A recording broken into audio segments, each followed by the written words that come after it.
I will start today. We have a long session. I will start immediately.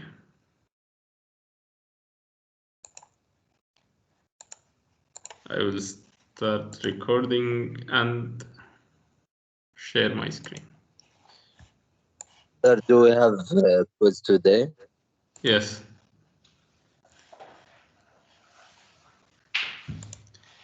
Yes. So today we will discuss the consolidation experiment, which is conducted using an odometer device. So we need also the odometer, and we need the ring and some filter papers. Also, we need some additional device. We need the borostone from top and bottom. We need a leveling tool, the squishy bottle. We need the balance and the caliper and a bunch of weights. So first of all, measure the dimension of the rings. So we need to take measurement of the ring diameter and height. Also, we need to weigh our ring empty. Then we place a borostone at the odometer cell, followed by filter paper. Then we put our sample and another filter paper on top. And we put another borostone on top. So in this lecture, we follow a fixed ring alignment. So we will put this collar around our ring, and with the help of some nuts, we will screw them such that the ring is fixed. So we are using a fixed ring alignment. Then here, as you can see in the odometer device, we have the load will be applied using a moment arm. The aim of this moment arm is to magnify the load. So with a small amount of load, we can apply high load on the specimen. Okay. So it is as a reaction, let us say. So first you need to set the arm load so it is touching the specimen. And also the beam should be leveled. So we level the beam using a leveling tool. Okay. We apply a surcharge on the specimen of 5 kPa. Okay. We apply a surcharge of 5 kPa. This now 1 second. Then we start to add the water. Okay. So first we apply a surcharge of 5 kPa. Then we add the water. The sample will start to saturate and expand. So when the sample is fully saturated, this might take 1 day, 2 days, 3 days. You need to continuously take readings until the sample reach fully saturation. When the sample reached fully saturation, you will adjust your dial gauge to 0. Okay. Both inner and outer dial gauge should be on 0. When you adjust the dial gauge on 0, you can now start adding loads and unlock the beam so the load is applied to the specimen. When we unlock the beam will apply the load on the specimen. So this is, as you can see, we have this lever arm. If you use this lever arm, it will prevent the beam from going down and up, from going down only, sorry. So when we apply the load, we will close the lever arm, as you can see. So when I put the load over here, it is actually now not acting on the specimen until I release the lever arm.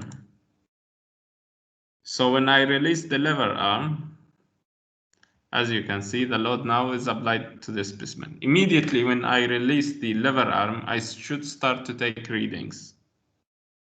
More readings will give you more accurate results. So consolidation is a time-dependent settlement. So we need to repeat this process under different loads. Okay. Every day we will come and add more load, twice as much as the load before, every day. Or if you are in a hurry, you can change the load if the sample achieve primary consolidation. Okay? If the sample reach primary consolidation, you can change the load without waiting for 24 hours. So here some set interval if you are doing this experiment.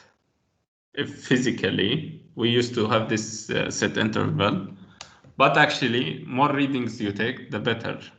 Okay, but here, because usually you are not always available in school, so we used to take up to 4 hours and then we take 24-hour reading. But if you take more reading, it is better.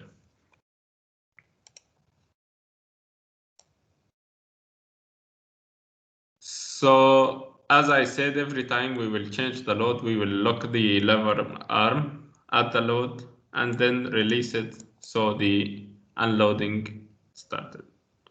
Okay, always, as you can see, we change load, we unlock the lever arm.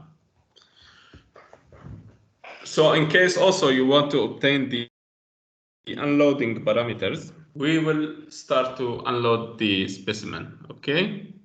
We will start to remove the load in a specific patterns. But again, here when you are unloading, you cannot prevent the device from unloading. Just you remove the load, that's it.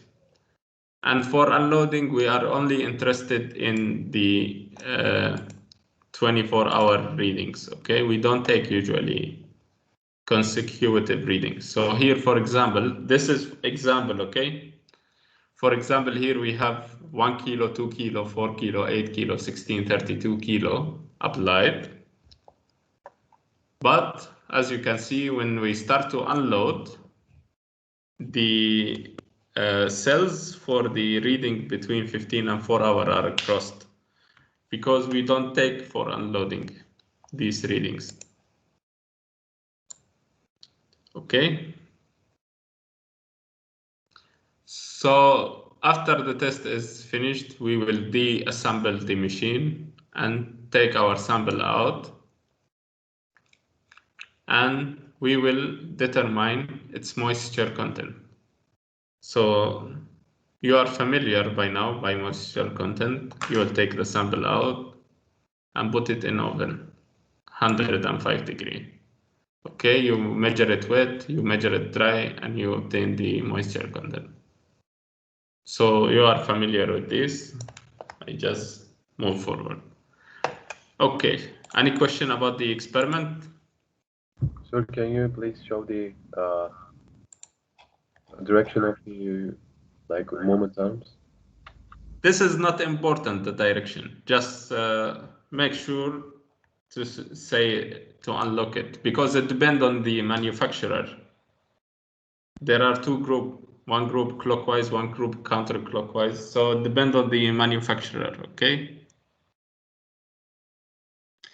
So the direction of how you look it and such, it depends on the machine. It is not something to memorize. Every machine is different. Yes, any other question?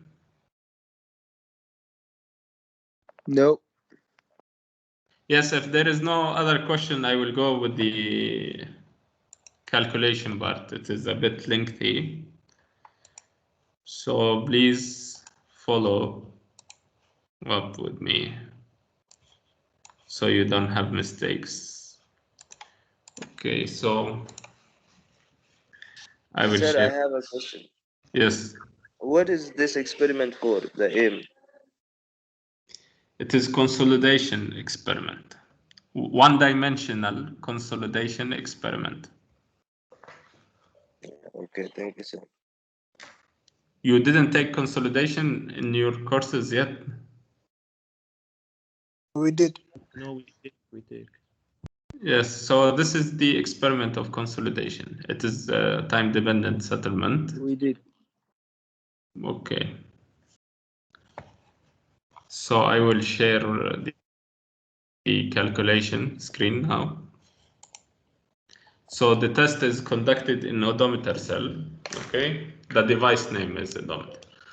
So first of all, when we will do the calculation, if you remember lastly, we found the water content of the specimen.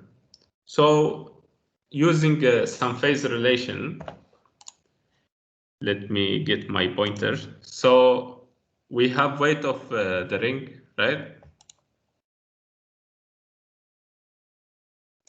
We have weight of the rings and weight of the wet soil and ring, and we have also weight of dry soil. So we know that dry minus wet divided by dry minus can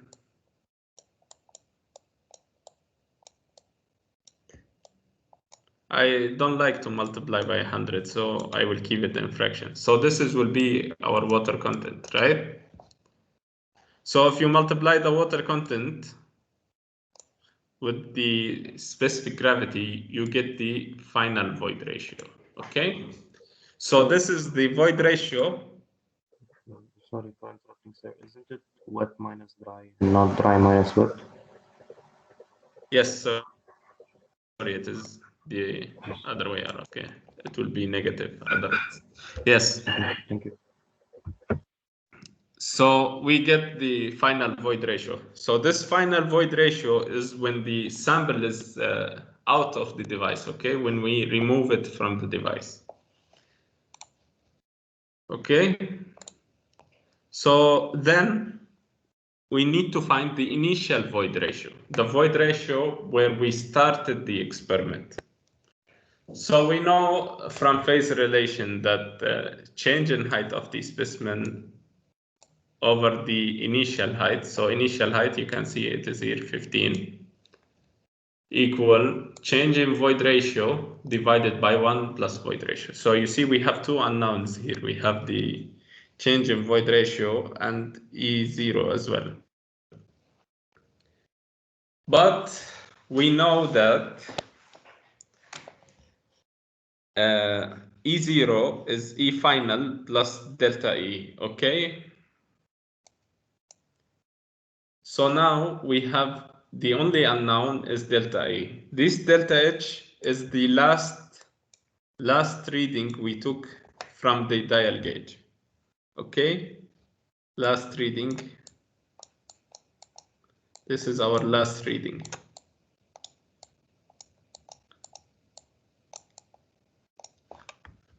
Okay, so the only unknown is delta E. So you can get delta E, and after you get delta E, you can calculate E0. But this is requires a calculator to do this. You can do the other way around. You can simplify the terminology, okay? So we know that it was delta E over E equal delta H over H naught. If we interchange delta E over delta H, right? So it was delta E over E0 equal delta H over 1 plus E0, sorry, or equal delta H over H0. So exchange 1 plus E0 with delta H like this. Okay, now we can write that E0 is E final plus delta E, right? Take delta E as common factor. We can write this as 1, so this is equal 1 plus EF, right, divided by H naught plus delta E over H naught, right? So take this to the other side, it will be minus delta E over H naught, okay? So take delta E as a common factor. We took delta E as a common factor. So what we will have is, and then make a common denominator by multiplying delta H with H0. So we will get this term. And you can see now, if I multiply this with the other side, I will get this term. Okay, if you multiply the denominator and divide it by the numerator, you will get this term, right? Which is delta E. And because we know that delta E is E0 minus E final, take E final to the other side, it will be. So you can use this, as you can see immediately, and you can get E0. So both way, we accept, do whatever you like. So this is a formula, or you use this method. Both method, they are okay. So now we need to speak about the loads. As you remember, we apply loads in kilogram, but load need to be in stress. Okay. So if you remember, we apply a load using a moment arm. So first we multiply our load. For example, here we have 16, right? So we multiply 16 by gravity, 9.8, 1. Okay. Then this factor is because of we applied the load with the moment arm. As I said, moment arm magnify the load. So every moment arm is different depending on the machine. So this machine has 11.04. So now this is the converted load acting on the specimen. If I divide it by the area, I will get this stress. But let us see, here we have kilogram times gravity, it will be Newton, right? And the area, the diameter was in millimeter, so we have in Newton over millimeter squares, so this is megapascal. I need to multiply with 1000 to make it in kPa. Okay? So then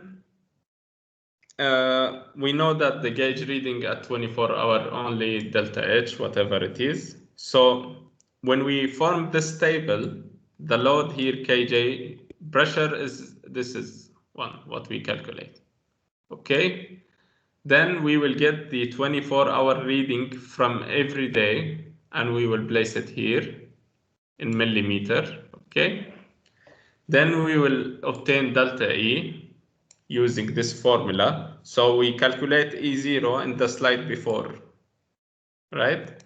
And delta H is the H next to it over here. And H0 is always constant. It is the beginning of the experiment. And then E over here, it is E0 minus delta E. So you can construct this table easily. Any question about this table?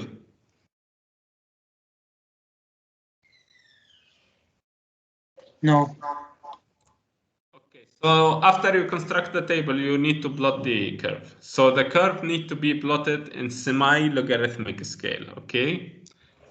If you plot it in logarithmic scale, as you see here, normal scale, if you plot it in normal scale, it will be like this. So it doesn't look like a consolidation curve. To make it logarithmic scale, you go to the axis, format axis, and you select logarithmic scale. Make sure when you select data, you don't select data that is equivalent to 0, because 0 has no value in log scale. It will give you an error, okay? Sir, we are making logarithmic scales for the y-axis or for the x-axis? For the pressure axis only. Okay.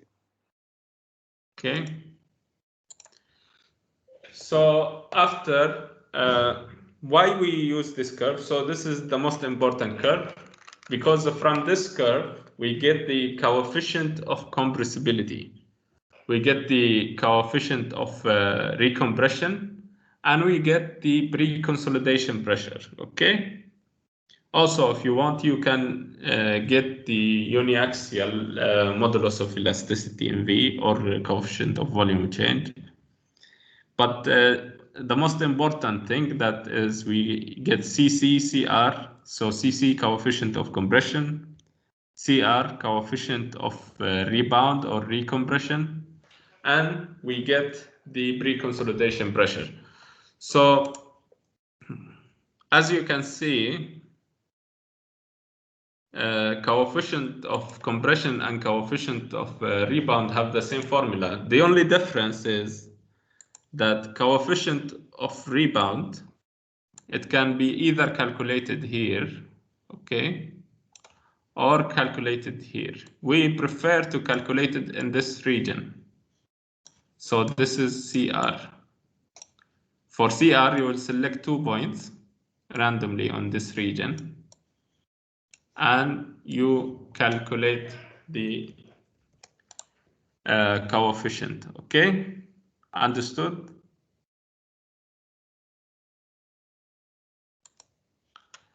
So we say this portion is for CR, and for CC, we use the virgin compression line here, okay? So here we use CC. So CC need to be calculated at the maximum curvature of the curve. So you need to check where is your curve is maximum steep, the maximum slope of the curve. CC is that, okay? Because some curves go like this, then flatten. So you need to select the maximum curvature. So here it is CC. Understood? CC at the maximum slope, always you calculate it along the virgin compression line. Understood? Okay, so I will go to the next slide. So we need also to determine the pre-consolidation pressure because it is one of our compressibility parameters. So to do this, you need to identify the point where we have the maximum curvature. So the curve is, as you can see, it is something. 1 second, let me clear my screen. This is not as intended. So as you can see, there are 2 portions. So we call this recompression region, and here we have virgin compression curve. So between these 2 regions, we have a point. We call it the maximum inflection point. So first you need to identify this point. As you can see, it is not identified, but it is here. Then we will draw a horizontal line, okay? Horizontal line that passes through this point. Then a tangent line. Again, tangent line to that point. Then we need to draw a bisector. So a bisector line means that this angle over here equal this angle over here, okay? So these 2 angles are equals. So a bisector line divide these 2 lines into 2. Then we need to draw our virgin compression line. Okay, so virgin compression line along this region with the maximum slope. Then the point where our virgin compression line intersect with our bisector line. So bisector line, we get here, it is the pre-consolidation pressure. Understood? No, can you So repeat, could you please? show how to draw in Excel? Well, I don't have time to do this in Excel, but I will repeat it once again. Yes, so it is, as I said, first you need to identify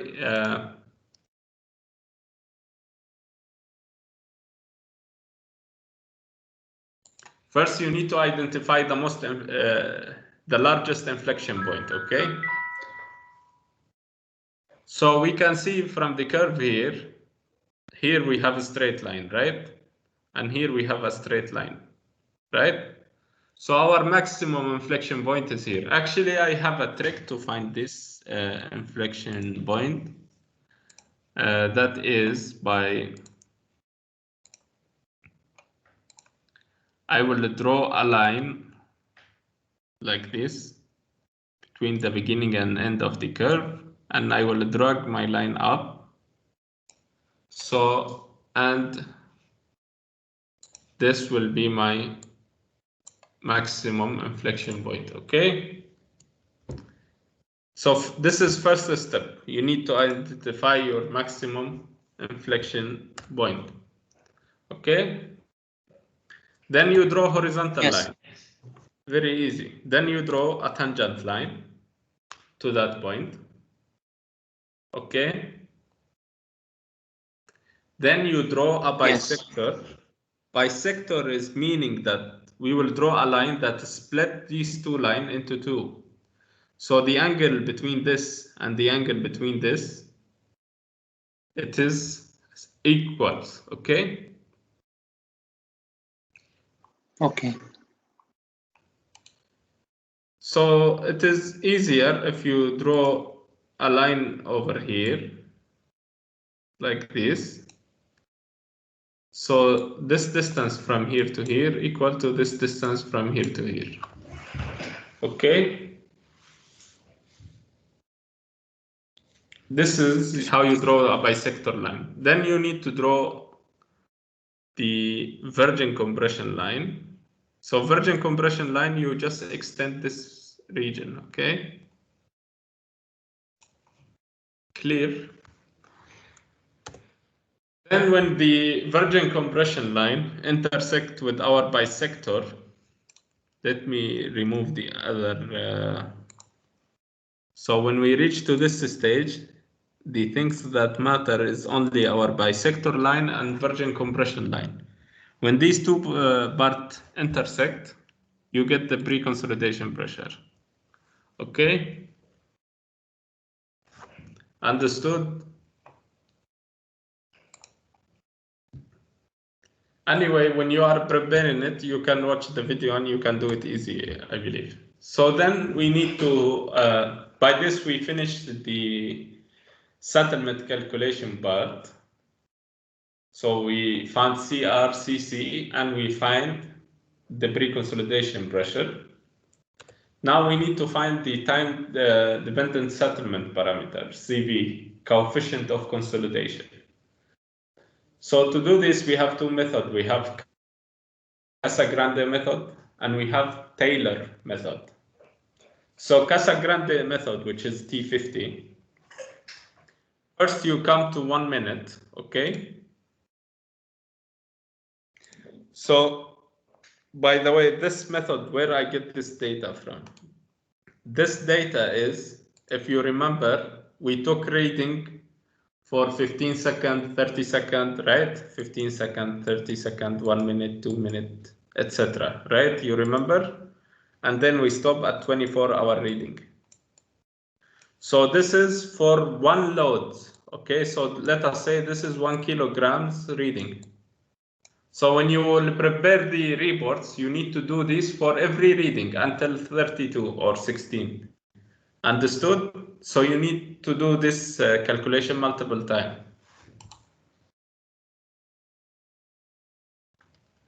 Yes, so to find the T50, after you plot this in log time, so here we have the time, okay?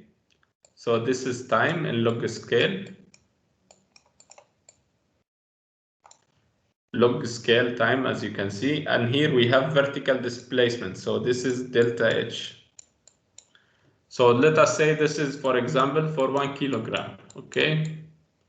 But you need to do in your lab for 1 kilogram and for 2, etc., whatever is provided. You will come to the 1 minute reading, okay, and you will draw a horizontal line. You will come to the 4 minute reading, you will draw another horizontal line. Then you will measure the distance between this 1 and 4, okay? We will measure this distance. And we will put it on top of the 1 minute, okay? So same distance, I copy it and I place it here. So this is same as this. We get what we call U0, okay? We get this value U0, so it is 0.81. As you can see, my values are in reverse order. My y-axis in reverse, very important. Then I need to find my U100. So to find the U100, I will draw a line parallel to the end of the curve and another line at the center of the curve, okay? They will intersect here. So this will be my U100. The distance between these two is U50. When U50 intersect my curve, I get T50. And using T50, I get CV at that particular load, okay? At that particular load, I got T50. So I can find CV for 1 kilogram. Okay, 1 kilogram. But as you can see here, we have D. D is the drainage path. It is basically the height of the specimen, H0, minus delta H here at 50, so delta H at U50, divided by 2. So this is D. Okay, D equal H0 minus delta H at 50 at U50 divided by 2. So you plug it in, you got CV. You need to do this for all the loads. Okay, you need to get CV for all loads. But there is another method, which is the T90 method. T90 method, you need to plot again the y-axis in reverse order. So this is going downward, as you can see, 0.7, 0.75. So it is going from up to down. And in the x-axis, we plot root square of time. So root t. It is normal scale, as you can see, 5, 10. So normal scale, 15, not logarithmic. So when you do it this way, you will get this type of curve. So Taylor say, in this method to find the U0, I need to extend my line upward. So I will come to the beginning of my curve and extend it upward like this. So I will get my U0, okay? And I will get my root T0. He said then multiply this number by 1.15 and you will get x2, okay? So this is root T90. When I multiply x1, okay, so first we get x1, right? x1 is 5. I multiply it by 1.15, it is 5.75. Okay, it come here, as you can see, 5.71. And I connected with my U0. So I draw this green line.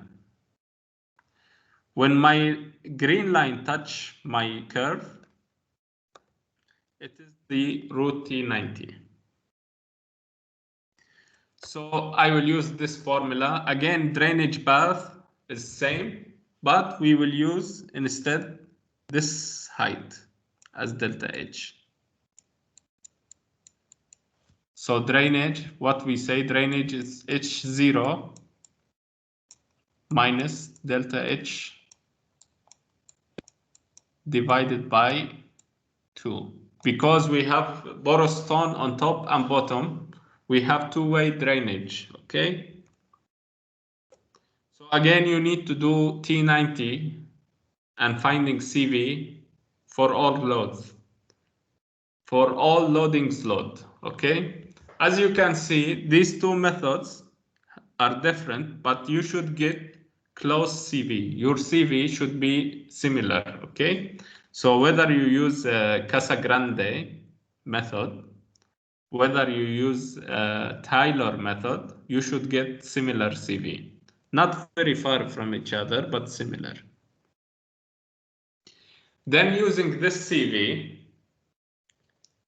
you can find coefficient of conductivity or hydraulic conductivity coefficient easily by multiplying CV with MV and gamma water. So gamma water, it is 10 kilonewton. Okay, gamma water is 10 kilonewton. MV, you calculate it for every single load. Okay, so let us say at load 1. So MV, as you can see, it is again the slope at load 1. So take 1 point slightly after and just at 0.1. Then for 2 kilogram, again, you find MV at 2 kilogram, etc. Okay. So you need to find K for every given load. For every given load, because you have CV and you have MV for every given load, you can find K for every given load. So you need to find K using Taylor method, and you need also to find K with respect to Casagrande method. Okay, and finally, at the end, we want you to plot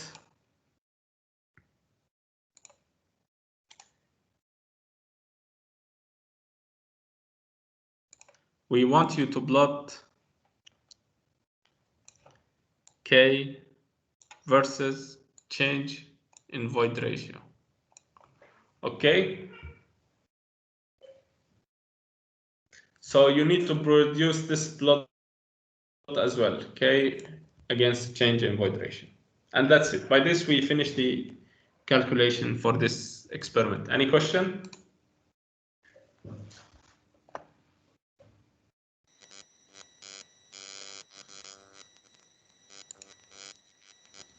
I cannot hear your question. We should Amin, use this. please repeat. What is your question? Yes, we should use the Excel to draw this. Yes, you should use Excel to draw this. So how do you do that? How to do what? This The lines? whenever I talk, there's a typing. That's very good. I think, Amin, can you close your microphone? You are making noise. We cannot hear you. Yes. What is your question? Was? I mean, whenever I talk, there's a typing that's like I like it. No. What was your question? This was my question. What is your question? Is No. I just asked like. Never mind.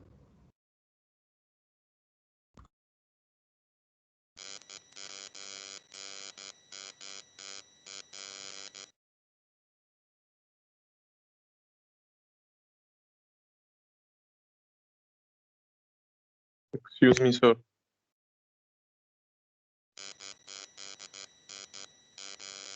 muted me. Yes. Could you please make the deadline after the midterm? Deadline will be assigned by your teacher. After the Byram, sir, not midterm.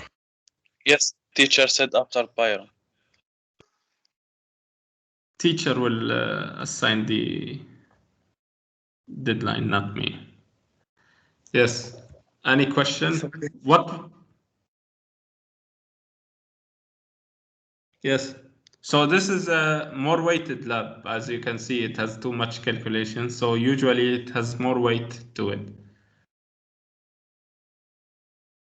So it is more important than in terms of mark, it is more graded.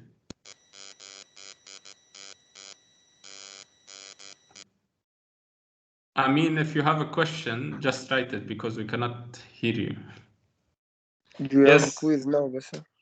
Yes, you will have a quiz. If you don't have any other questions, you are going to have a quiz. How many marks it will be for this lab? Your teacher will decide on that, but previously it was 2.5 for the previous semester. Doctor, can you hear me now? Yes. I want to ask Yes. about how many graphs do you want in the lab? Last semester it was 12 graphs, yes? I don't want the graphs. We want only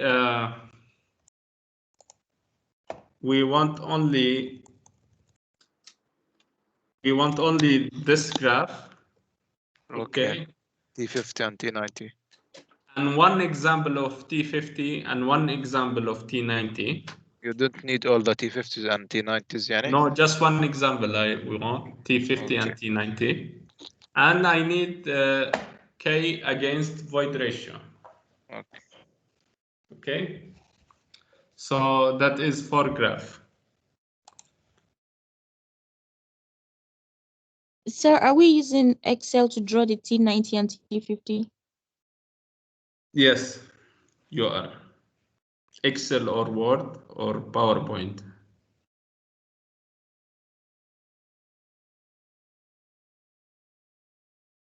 Yes, any other question? But you are only submitting me a Word file, okay? Yeah, understood. Sir? Yes.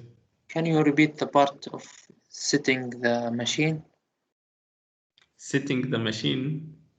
Yes. To make the balance and... What do you mean setting the machine? Well, I don't have time and we need to start the quiz. Okay, no problem. You can watch it in the recording later on. Okay. Okay. Thank you. Yes. Yes, so I will assign the quiz.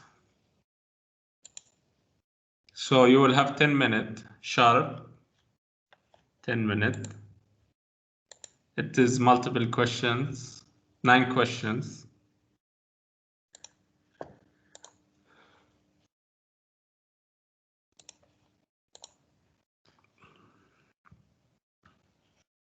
So the quiz will start at after 2 minutes. Okay.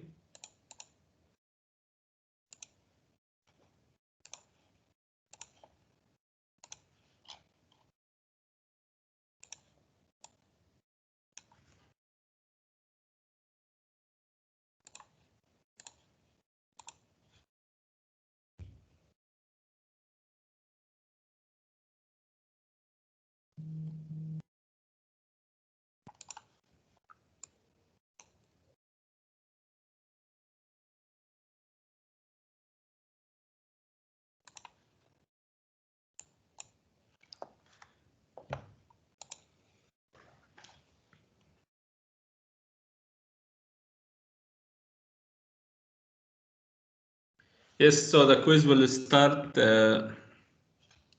at 6:15 and it will finish at 6:27. So you need to submit. Where is it? We cannot find it. I said it will start at 6:15, so it is not 6:15 yet. So you need to submit by 26, okay? If you wait until 27, you will not be able to submit. Maximum time is 26. That is 10 minutes.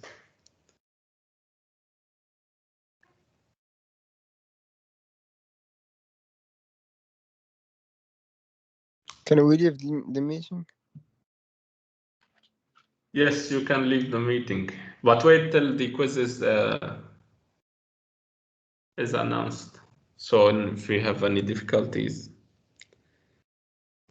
Then if you can stop recording, sir. I will stop recording when the lecture is over.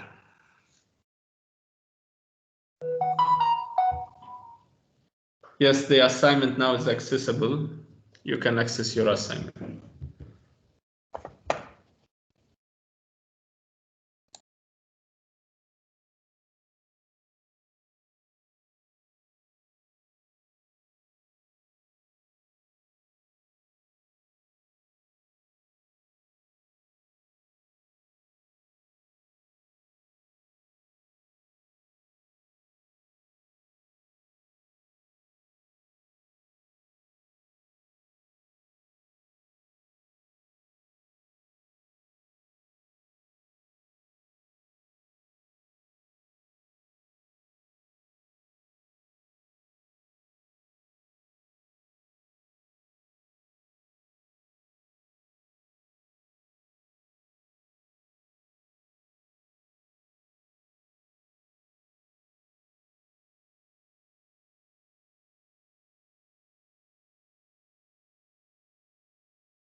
Excuse me, which time the exam finish? The exam still have 7 minutes.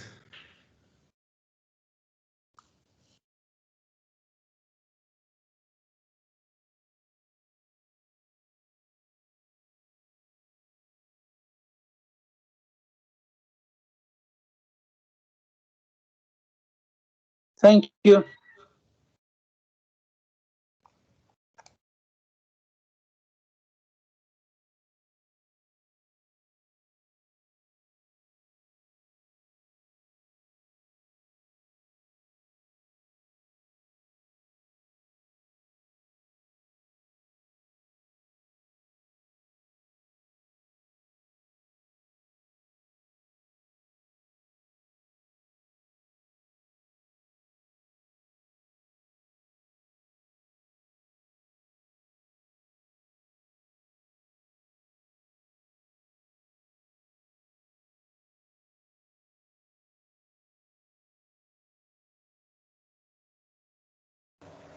Sir, you're sharing your screen.